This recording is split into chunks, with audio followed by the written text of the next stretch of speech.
Sí, sí, sí, sí. No, te digo por tu... No, o sea, por ya ustedes. lo editamos. Ok. Bueno, en la actualidad existen las alternativas de las criptomonedas, como intercambio de divisas. ¿Qué opinión tienes al respecto Sí, de sí, ellas? he visto que Hugo Chávez ha lanzado, no, perdón, es Maduro. Maduro ha lanzado pues, su criptomoneda, Sí, ¿no? que es el Petro. Sí, es el Petro. Y convenientemente lo saca pues cuando el Estado ya no tiene de dónde sacar más dinero, ¿no es cierto? O sea, que ahí nomás ya hay motivos para estar preocupado. La criptomoneda, o sea, ahorita en el mundo hay mucha discusión respecto a eso, de si es conveniente o no es conveniente, si es algo razonable, ¿no? Hay, como te digo, es algo que está en discusión, ¿no? Y una preocupación que existe es que la moneda, o sea, el dinero, hay una definición de qué es dinero, ¿no? Y ¿cómo se dice? De las restricciones para poder decir que algo es dinero y que sea ampliamente aceptado en general en una economía. Y una criptomoneda no está aceptada, o sea, yo no puedo ir a comprar pan con un petro, ¿no es cierto? Exacto. Acá no puedo ir a comprar con un, no sé cómo se llaman estas, las otras, las que hay así generalizadas. Es decir, se descarta como una alternativa viable. O sea, puede ser usado como metadinero, digamos, ¿no? Como algo que te lleva a algo, ¿no? Pero también es cuestionable porque o sea, muchos hacen suponer que es una burbuja, ¿no? El tema de las criptomonedas en general. Porque, o que o sea, hay mucha preocupación con respecto a la opción de las criptomonedas para lavar dinero. Sí. Entonces, en China, por ejemplo, se están empezando a poner restricciones para el uso de las criptomonedas, porque ellos identifican justo eso, ¿no? De que o sea, muchas actividades ilegales que necesitan traer su dinero a la economía formal, de tal manera que lo puedan usar abiertamente sin que sean perseguidos por las autoridades. Típicamente lo que hacen es, por ejemplo, adquirir actividades de servicios. O sea, yo, por ejemplo, compro un hotel y el hotel lo tengo vacío todo el tiempo, pero en el registro yo pongo de que está lleno. Exacto. Entonces te facturo un montón de plata y ese dinero sale del dinero que he generado en el narcotráfico. Es decir, que genera otro tipo de desconfianza de ese tipo de moneda. Claro, entonces la criptomoneda para mucha gente es un método de blanqueo de dinero, ¿no? Pero como ese dinero no sabe dónde está saliendo, ¿no? Porque el que inventó, o sea, este dinero, ¿cómo se llama? La más conocida, El Bitcoin. El Bitcoin. El Bitcoin no sé quién lo creó, ¿no es cierto? Es como que una leyenda de dónde ha salido. Y no sé dónde está, o sea, crece solita, ¿no? O sea, espontáneamente. Se expande y no se sabe. Claro, entonces suena mucho burbuja, por un lado, y suena mucho también a lavado de dinero, ¿no? Entonces, cuando Maduro... En este momento de crisis no es conveniente. Claro, yo ni loco, o sea, yo personalmente ni loco metería dinero en eso, ¿no? Porque Exacto. es bastante probable de que sea, pues, de que se colapse, ¿no? Exactamente. Como colapsó, por ejemplo, la inversión en empresas.com, ¿no? O sea, en Estados Unidos, Silicon Valley, hubo un momento donde todo el mundo estaba alocado en invertir en empresas que tuvieran presencia en internet, ¿no? O sea, tipo Amazon.com. Entonces, hubo un crecimiento desproporcionado de esa industria. Y muchos otros eran espuma, ¿no? Entonces, cuando colapsa, hay mucha gente que pierde dinero, ¿no? Pierde plata. Y esa es la parte dramática, porque si estamos invirtiendo, digamos, lo que me sobra, a ver qué pasa, no sé, a ver qué sucede, a lo mejor me hago millonario, es una cosa, pero hay gente que está colocando sus ahorros en eso, claro, ¿no? Es una sus ahorros moneda. por vida. Y si eso colapsa, que es con lo que pasó con los .com, que había gente que invirtió pues, sus ahorros toda la vida, colapsa, se queda sin nada. Y buena suerte sobreviviendo tu ancianidad, ¿no? Porque alguien te mantiene, a ver qué pasa. Y, es así. Y hay países, o sea, no sé cómo se llama en Venezuela, acá en el Perú, o sea, hay programas sociales para recoger viejitos que están mendigando en la calle, ¿no? Okay. O sea, que por lo menos no te mueres de hambre. Claro que lo paga el Estado, lo cual quiere decir que lo pagamos todos los peruanos, ¿no? Exacto. Pero hay otros países donde no hay eso, ¿no? No, entonces se van a morir, relativamente se van a morir, literalmente hablando, se van a morir de hambre en la calle, ¿no? Okay. Viendo este panorama, tenemos acá una pregunta bastante interesante que nos dice: si la mayoría de los venezolanos no puede protegerse económicamente adquiriendo divisas extranjeras, ¿qué consejo le puede dar a la gran mayoría de esos venezolanos para que no pierdan su patrimonio? O sea, para ahorrar. Y para no perder los patrimonios, porque está ocurriendo que están vendiendo sus inmuebles, sus vehículos, sus casas, los patrimonios que han tenido de tantos años. Y si te dejan también, ¿no? Porque hay restricciones a la venta. Ya hoy en día también existe esa restricción.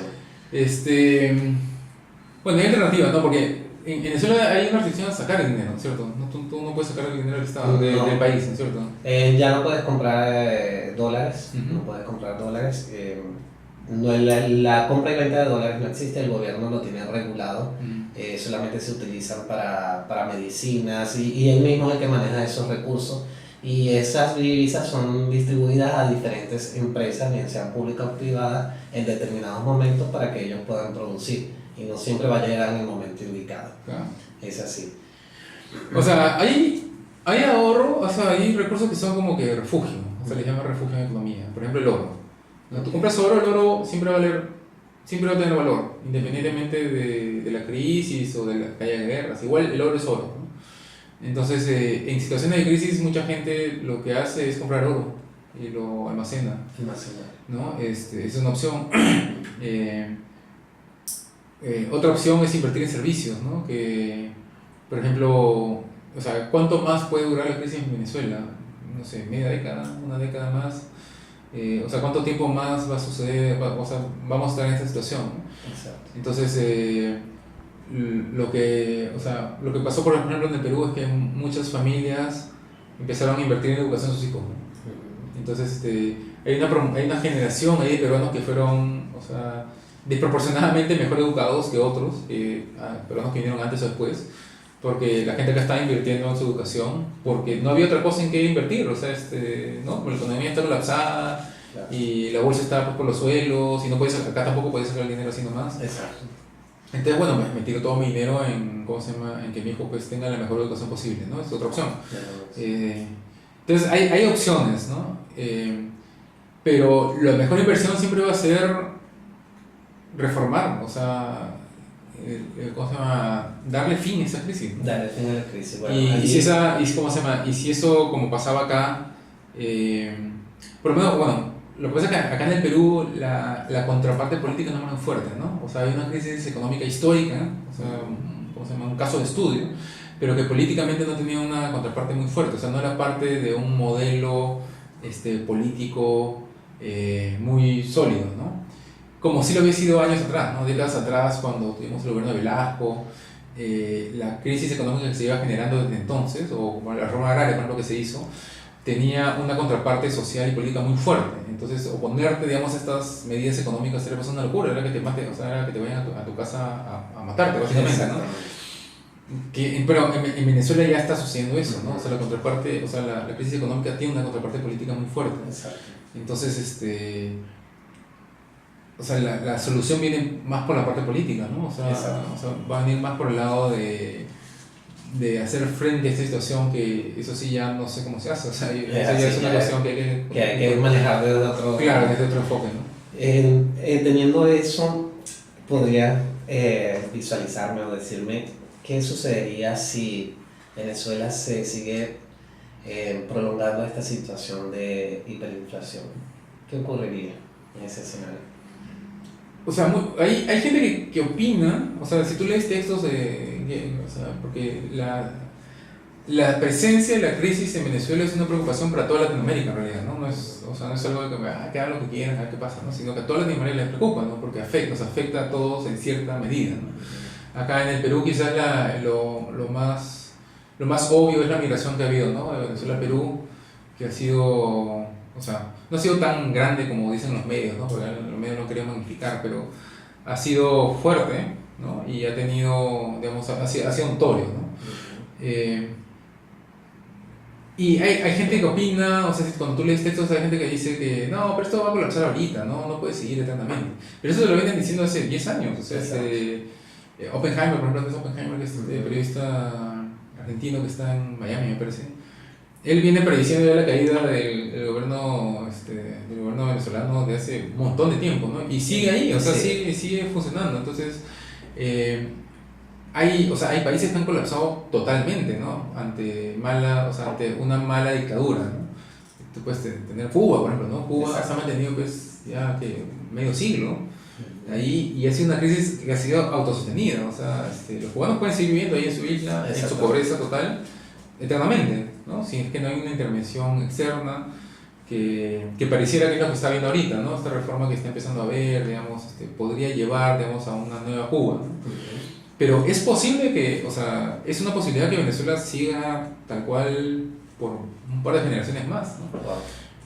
Si es que no hacen la... O si sea, no toman los correctivos necesarios a nivel político. Exacto, si no es que no se hace algo, si no se toma el toro por las astas, ¿no? Es así. En Cuba básicamente lo que sucedió, que es algo que no ha pasado en Venezuela todavía, pero que bien podría suceder, es que la élite huyó, ¿no? O sea, Cuba, tú lo que tienes es que la élite, que son los llamados, digamos, a hacer la contrarrevolución, huyó a Miami, cobardemente, debo añadir, ¿no? Y de Miami han hecho presión para que política, porque eran personas con mucho dinero, ¿no? Con influencia, para que el gobierno norteamericano asuma la responsabilidad de hacerle frente a Fidel Castro, ¿no? Es así.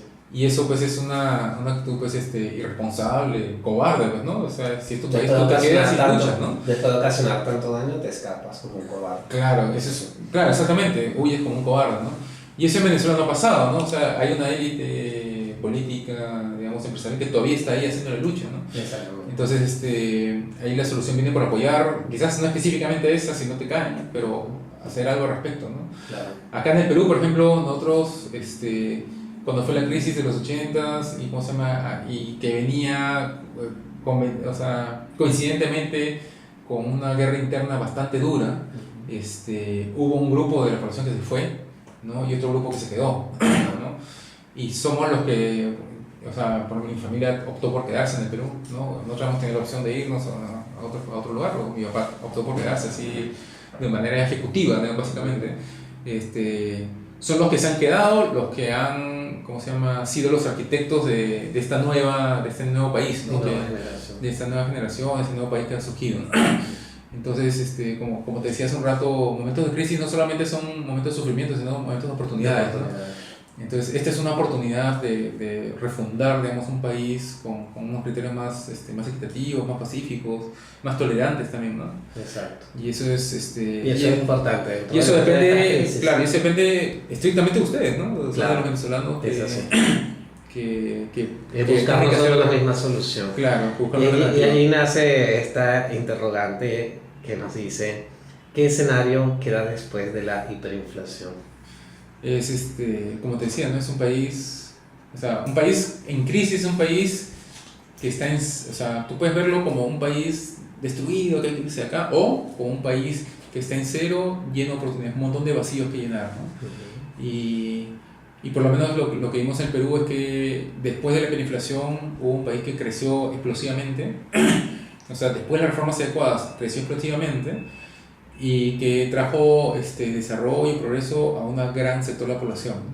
Todavía hay mucho que avanzar, ¿no? Porque todavía hay pobreza, todavía hay desigualdad, todavía hay muchas cosas en el Perú que avanzar, pero indudablemente es un país en desarrollo, ¿no? Claro, hubo una transformación completa. Claro, hubo una transformación bastante radical por lo menos el marco regulatorio. O sea, en el Perú en el 92, 93, escribimos una nueva constitución, ¿no? Porque la constitución que venía atrás era insostenible, ¿no? Porque era pues una constitución muy intervencionista, muy populista por último, ¿no? Y un desastre, ¿no? Porque por ejemplo, le daba iniciativa de gasto pues a cualquier ministerio, ¿no? Entonces había un montón de iniciativas pues que se chancaban una con las otras y el Estado, el pueblo peruano pagaba todo. Claro. Pasamos a una constitución que era mucho más de economía libre de mercado, ¿no? Mucho más ordenado, que fijaba unas restricciones mucho más estrictas a lo que el Estado podía hacer cuando intervenía en una economía. Y esa constitución que hoy en día hay mucha gente que la rechaza porque fue producto de un gobierno corrupto, ¿no? Pero esa constitución, para darle validez, pasó por un referéndum, o sea, fue aprobada por el pueblo, ¿no? Entonces, esa constitución fue una piedra angular de estas reformas que vinieron después, ¿no? Y que generaron toda esta confianza, certidumbre y percepciones positivas que permitieron que la economía se desarrolle, ¿no? Sí. Bueno, Hans, finalizaron las interrogantes que tenía el grupo número 1 de la Corte 12 del doctorado de gerencia avanzada en la organización del Simposio Internacional de Estrategias Gerenciales en Economías Hiperinflacionarias.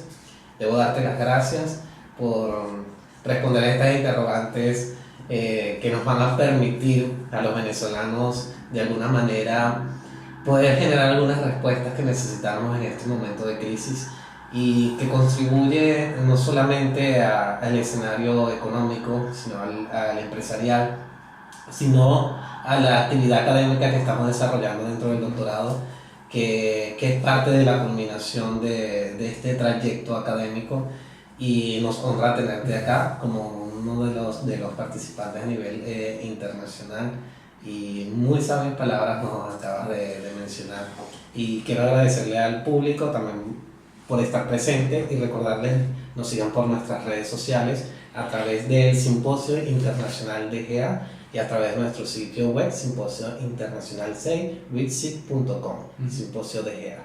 Bueno, muchas gracias por la invitación y muchas gracias también por preocuparse por estos temas, ¿no? Como te digo, la temática de Venezuela es algo que preocupa a todos los latinoamericanos, a un nivel económico, digamos, técnico, pero también a un nivel humano, ¿no? Todos nosotros tenemos amigos, o conocidos venezolanos, y nosotros en el Perú hemos sufrido algo comparable y sabemos lo duro que puede ser esa situación. Es así, muchas gracias. De nada.